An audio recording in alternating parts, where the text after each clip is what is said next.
صدائے حق نیوز، حق و صداقت کی بے باک آواز۔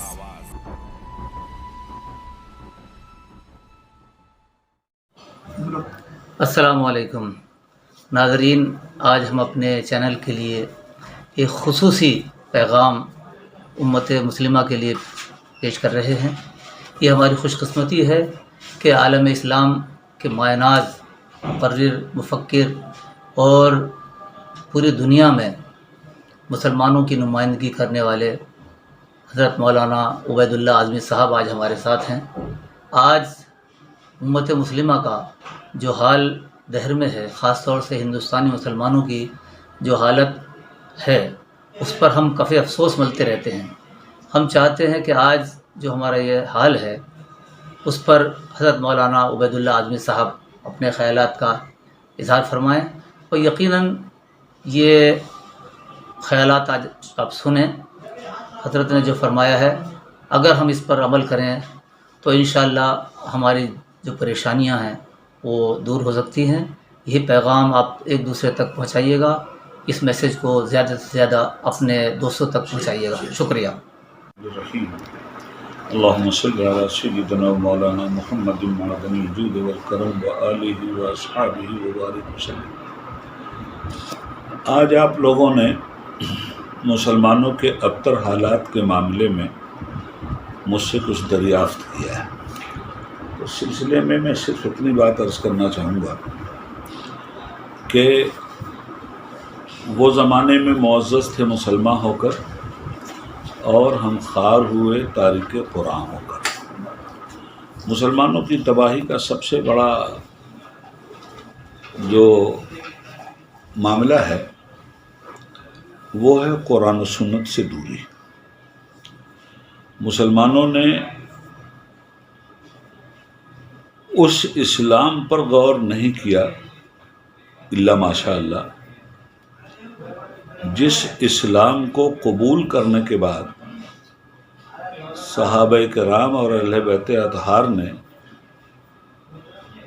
کفر کو کی جگہ اسلام کو قائم کر دیا تھا، شرک کی جگہ ایمان کو قائم کر دیا تھا، بدعتوں کی جگہ سنتوں کے چراغ جلا دیے تھے۔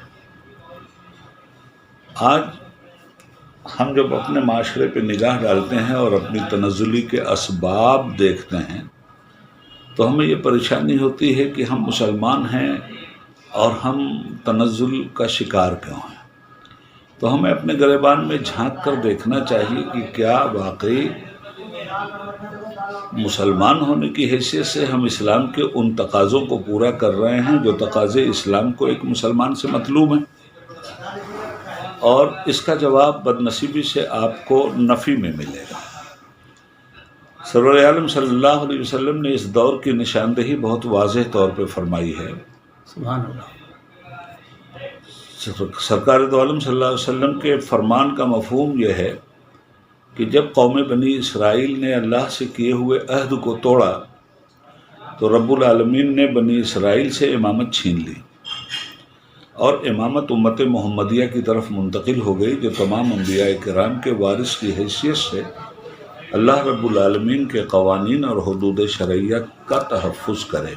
سبحان اللہ۔ جب تک یہ ملت اسلامیہ حدود الہی کی حد میں رہی اور تحفظ شریعت کے لیے پابند رہی، تب تک عزت سے ہمکنار رہی، اور جب سے ہم لوگ صرف اسمی اور رسمی مسلمان بنے ہیں اس وقت سے ہم تنزل کا شکار ہو گئے ہیں۔ سبحان اللہ۔ آج ہم بہت رونا رو رہے ہیں کہ ہم پر ظلم ہو رہا ہے۔ یقیناً ظلم ہو رہا ہے اور اللہ تعالیٰ ظالموں سے اس کا بدلہ بھی لے گا، مگر ہمیں اپنے گریبان میں بھی جھانک کر دیکھنا چاہیے کہ وہ ظلم کس پر کر رہے ہیں اور ہم ظلم کس پہ کر رہے ہیں۔ کفار و مشرکین اور یہود و نصارہ کا ظلم یہ ہے کہ وہ مسلمانوں پر ظلم کر رہے ہیں، اور ہم لوگ اپنی بدعملی سے اسلام پر اور اس کے قوانین اور احکام الہی پر ظلم کر رہے ہیں۔ بے شک بے شک۔ تو اب ان تمام حالات کا جائزہ لیجئے۔ سرکار دو عالم صلی اللہ علیہ وسلم نے فرمایا تھا کہ آج ہم سے آپ نے سوال کیا ہے کہ ہمارے اندر یہ تنزلی کیوں ہے، یہ ڈر کیوں ہے، یہ خوف کیوں ہے۔ یہ تو اللہ کے حبیب نے اپنے صحابہ کے انجمن میں فرما دیا تھا کہ جب ایک دور آئے گا کہ تم بہت کثرت میں ہوگے اور تم پر تمام دشمنان اسلام متحد ہو کر اس طرح ٹوٹیں گے جس طرح دسترخوان پہ ناز و نعم کے کھانے پینے رکھے ہوئے ہیں اور بھوکے لوگ اس کھانے پہ ٹوٹتے ہیں اور برتنوں کو توڑ دیتے ہیں، کھانے کو تتر بتر کر دیتے ہیں، وہ تمہارے ساتھ ہوگا۔ تو صحابہ نے پوچھا کہ یا رسول اللہ کیا اس زمانے میں ہم اقلیت میں ہوں گے، کم تعداد میں ہوں گے؟ سرکار نے فرمایا نہیں، بہت زیادہ تعداد میں تم ہوگے اور تمہارے ساتھ یہ ہوگا۔ یہاں سے صحابہ کے تعجب کی جو فکر ہے اس پہ غور کرنا چاہیے، اس لیے کہ انہوں نے سوچا کہ ہم تو ایمان لائے تو ایمان کے بعد اتنے مضبوط ہو گئے کہ قلیل تعداد میں رہنے کے بعد بھی ہمیشہ کثرت پر ہمیں فتح ملی ہے، اور مظلوم قوموں کو ذلتوں سے ہم نے نکالا ہے اور عزتوں سے ہم کنار کیا ہے۔ اب کلمہ پڑھنے والے اتنی بڑی کثرت کے ساتھ ہوں گے، اس کے باوجود بھی ذلیل کیے جائیں گے، مارے جائیں گے، توڑے جائیں گے، پھوڑے جائیں گے، ان کا شیرازہ منتشر کیا جائے گا، ان کو اپنے گھر دوار سے نکالا جائے گا، تو آخر ایسا کیسے ہوگا؟ تو حضور صلی اللہ علیہ وسلم نے فرمایا دو وجوہات سے ہوگا۔ تمہارے اندر وہن آ جائے گا، ہاں، دولت کی لالچ اور دنیا طلبی اور دنیا پرستی تمہاری خدا سے غافل کر دے گی، حرام و حلال کی تمیز تمہارے اندر سے اٹھ جائے گی، اور صرف اسمی اور رسمی مسلمان ہونے کا نعرہ اور اس پہ فخر کرنا یہ تمہارا وتیرہ بن جائے گا۔ دوسری چیز یہ فرمائی گئی کہ بزدلی تمہارے اندر پیدا ہو جائے گی، کفار و مشرکین کی دہشت تمہارے دلوں میں بیٹھ جائے گی۔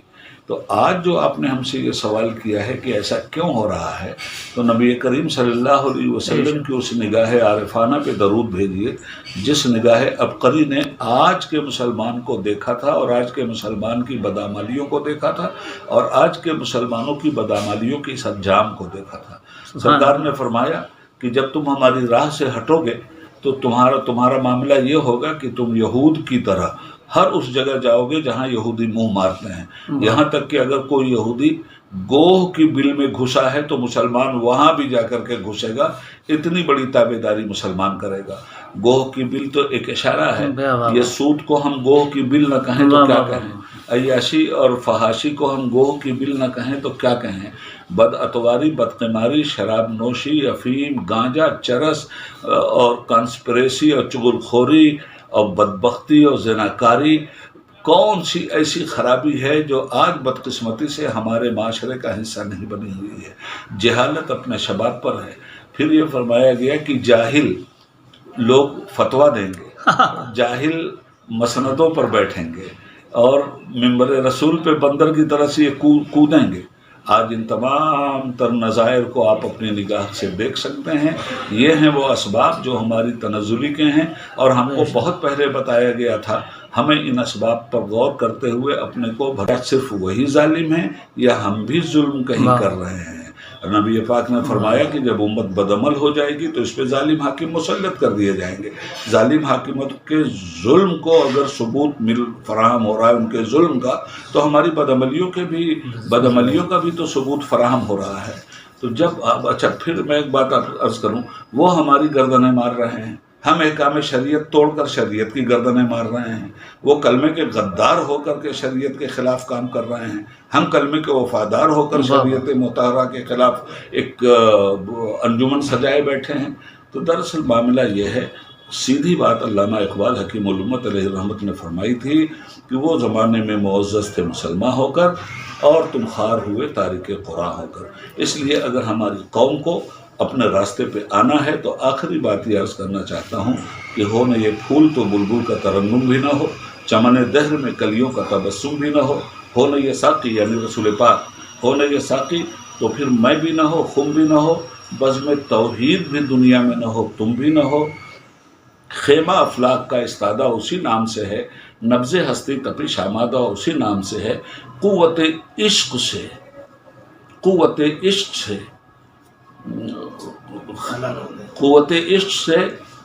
کیا ہے اجالا کر دے، قوت عشق سے، دیکھیے وہ شعر یاد نہیں آ رہا ہے مجھے، دنیا میں اجالا کر دے۔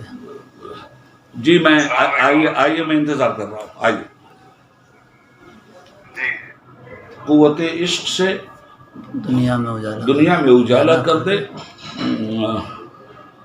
دیکھیے وہ شعر نہیں یاد آ رہا، مطلب یہ ہے کہ نبی پاک کا ایسا عشق ادا کرو، ایسا عشق حاصل کرو جو کائنات عالم میں نور توحید کا اجالا کر دے.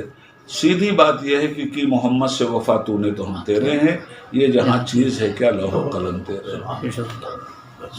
جزاک اللہ، شکریہ.